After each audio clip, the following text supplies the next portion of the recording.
Good morning, everybody, and welcome to the jump park. This is DeLeo Sports Park in Corona, California. We definitely got some decent sized jumps here. That one there is probably taller than me, taller than me, taller than me. Yeah, these are all pretty tall. This feature on the back here is what's going to worry me the most today, I think, and that's mainly because of this Kenda tire. I just don't know how it's gonna act when I'm in that turn, and then it's also kind of a curve, so if the firmware does anything weird, that's gonna be really bad at right at that spot. Hopefully there's nothing in there. Okay, good. I know we all want to see how this wheel does at the jumps.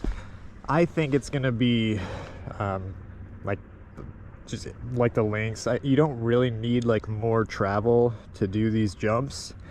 You just need the wheel's firmware to be good, basically.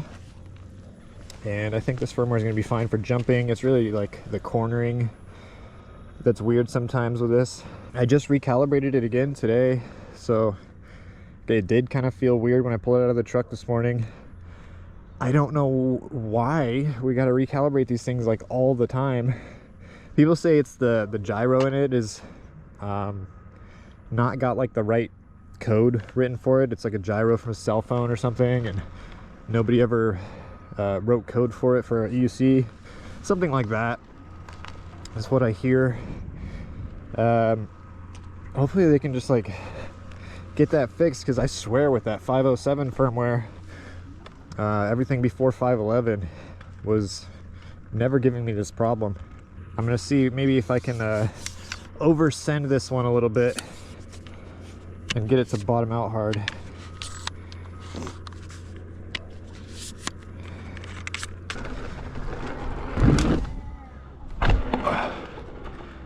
That felt really good. Just gonna keep going deeper.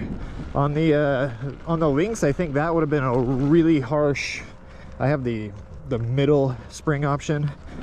But yeah, on the Lynx, I think that would have been really harsh just then. Oh yeah, the Lynx, like, my Lynx bottoms out so hard, even just landing like right there. Oh, that was a little further. I'll pull the camera back a little bit. If we go over here, you'll get a good idea of how much air I am getting to be able to try to compress this thing. Oh, it's not to flat, but it's a lot of air. Honestly, if you're trying to land that big to flat, I don't know why. I always like to have a landing to land on. Pads are still nice and tight. Shock seems to be holding air. I'm kind of feeling like I'm getting my pedals. Yeah, it's almost like an illusion sometimes when I'm going uphill. I think my pedals are getting closer to the ground, but whoa, no, that really felt like my pedals were dipping. I'm gonna have to do that one again. Yeah, it's kind of like doing the thing like when I do a 180, the pedals change.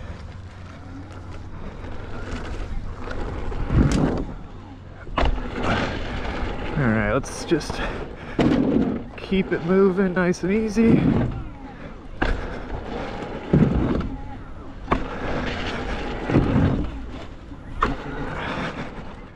All right, let's move on to the bigger line. Wheels feeling really good on the jumps, but this is kind of just for fun. I didn't think it was gonna do bad. I'm gonna kind of hit these first two several times, mentally preparing myself to go up over the hammock, and making sure the pedals feel good, because I still feel like they're drifting sometimes. Nice and easy, nice and easy. All right, we're gonna hit that again, trusting the pedals a little more. Yeah, I feel like every time I do like a 180, my pedals go down a bunch. It should not have to be so perfect that it takes like 25 tries to get it to stay good. Try this again.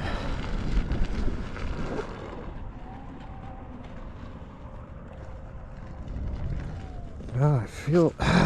Why does it feel like this? I'm gonna just ride down the hill and then turn around in front of the camera after I change my pedal stiffness. Oh, you could see it just there. I'll do that again. Turn around right here and look at how far down my toes look. And right here, turn around and then look down. You see how much the front tire is like coming forward out of it because the wheel's like leaning back. Do a little 180. You see that, right? I'm not imagining that. Just whenever I do a U-turn.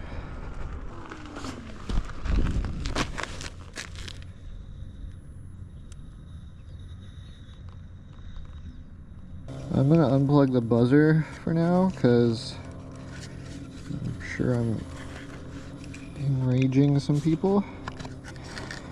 Or I don't want to. Sucks that I'm not on level ground. But I am just gonna try to find like a perfect balance point here.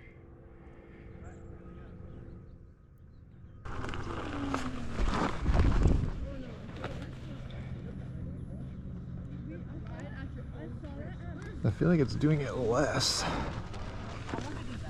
I think it's working better now.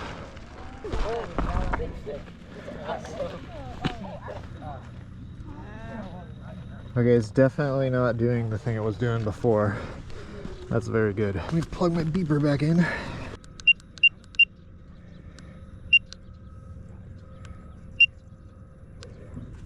Okay, so done some adjustments. Had to recalibrate a couple times and like do some U-turns and make sure it's not doing the weird thing. But I think that we actually have got something going steady now. And if we do, then I think I might have figured out how to calibrate the wheel correctly.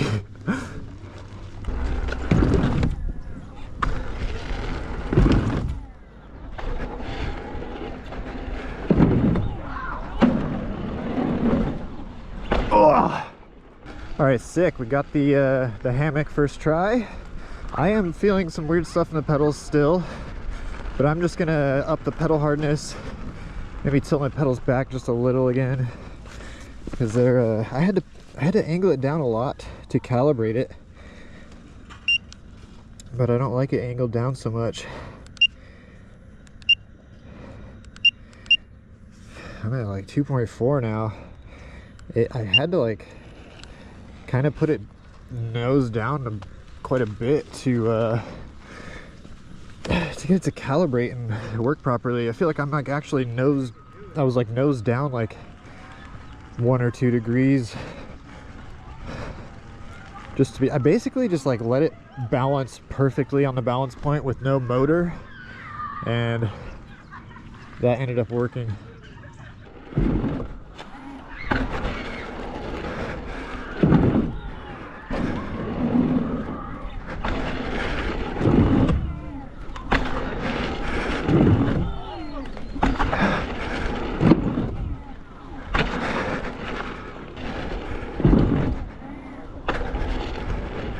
Toes into the jump.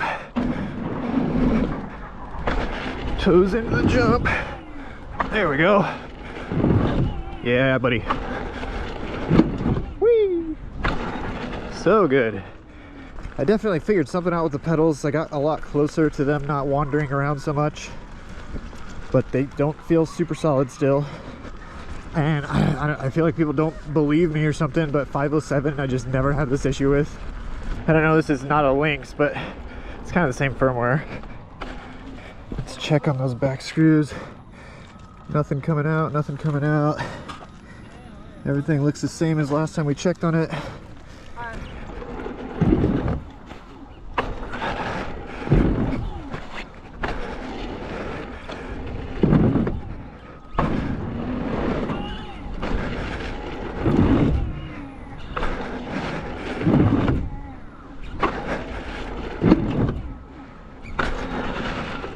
Toes definitely feel like they're down right now. The way I have them tilted up like 2 degrees, they should not be down ever. Especially when I'm just like cruising around.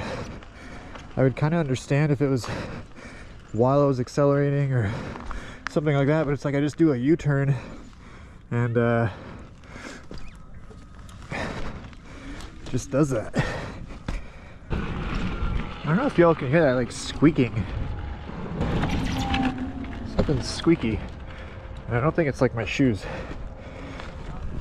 I know there's like this like ring forming right here, but I can't. The only thing that I can think of that hits right there, unless it's just like flexing super. I don't think it's flexing that much. Yeah, I can't really understand.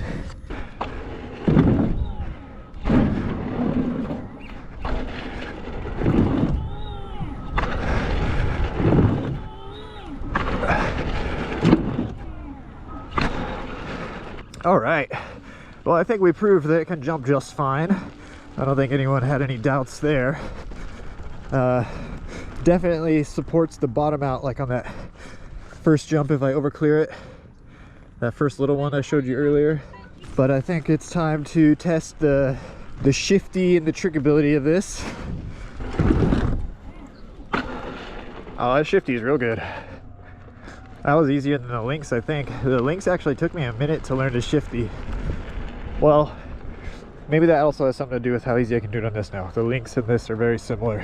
Let's get the mute grab. That one probably looks terrible from that angle. I'll have to move the camera over to the other side. What other tricks do we like to do on this thing? I'm not going to do any 1-footers yet. The 1-footers take kind of like a whole afternoon session for me to learn on a different wheel because they all have a different spot to grab.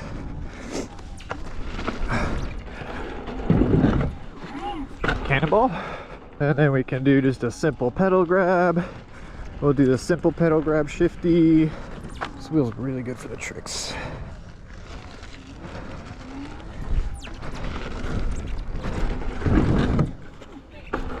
Yeah, this thing is nice and cozy in the air. Let me see how much I can whip it out. That was pretty good. Oh dude, this thing whips shifties like so good. Let me move the camera, get some different angles. A little deep on that one. This is definitely a fun jumping wheel. I think what I want to do is put a different tire on this thing, put a different shock on it.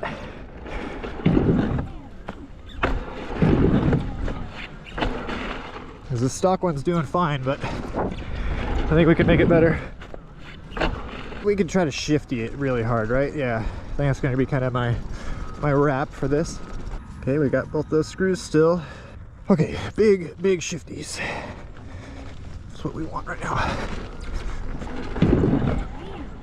Oh yeah, that was a big one. Now for big time mute grab. Ooh-ah. Well, I think it passes the jump park test with flying colors. I still think the pedals are doing weird stuff all the time. I mean, everyone tells me it's because I got to calibrate the wheel. I see how that helps, but I don't like how it's like almost impossible to get it perfect. Like, it's much better than it was earlier, but it's not gone. It's very hard to explain because 507, I've never calibrated the wheel. I got it when it was brand new and maybe calibrated it when I got it, and I've never had to calibrate it after that. And it's like I am constantly chasing the perfect calibration with these newer firmwares. Again, this is the Apex, it's not the Lynx, but we can basically just like say it's the same thing kind of, right? At least with when it comes to the pedal firmware. Firmware things I think are probably like the easiest thing to fix. People are saying the gyro needs to be replaced, maybe a whole new board needs to be made. That's, I don't know, it's a bummer, but that's maybe, you know, $200–300 upgrade. This is all speculation. I don't know if they're actually going to do this, but they got to do something to figure out this weird pedal behavior stuff. Weird calibration drifting stuff. Tomorrow will be Saturday, and I'm just going to take this thing out. I want to shred Greer, just like all the trails, not overdrive, just like all the trails out at Greer. Really put that thing through the ringer. I would say, you know, after all of this testing with everything in like the stock configuration, it's doing great. It's gonna be totally fine for like almost everybody, I would say. This is impressive to see just a regular D&M shock, air shock at 270 psi make me happy on a stock linkage. If it ever fails, it's easier to just get another D&M shock than getting like another, you know, shock from a retailer or whatever. You probably just find it on Amazon and get it like next day or something. I think that's a huge plus for us as riders, to not have to wait on dealer support and warranties and stuff, because the Bigot air shocks, they just always fail, it seems. Obviously this is not going to be a long-term test, but I tried to really hammer down on this stuff yesterday and today.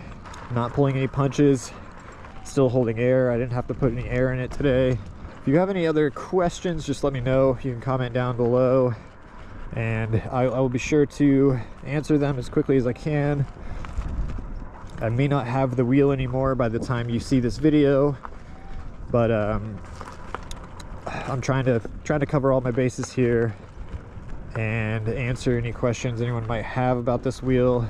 My buddies Richard and Brent, maybe they can try this thing out. They weigh a little more than me, and they ride just as hard as me, so that would also be a really good test. But yeah, I've got no changes in the linkage. Everything's staying put. Everything looks the same as it did when I put it all together Thursday evening, or Wednesday evening, sorry. Nothing's backing out. Yeah, I would say this thing's a winner.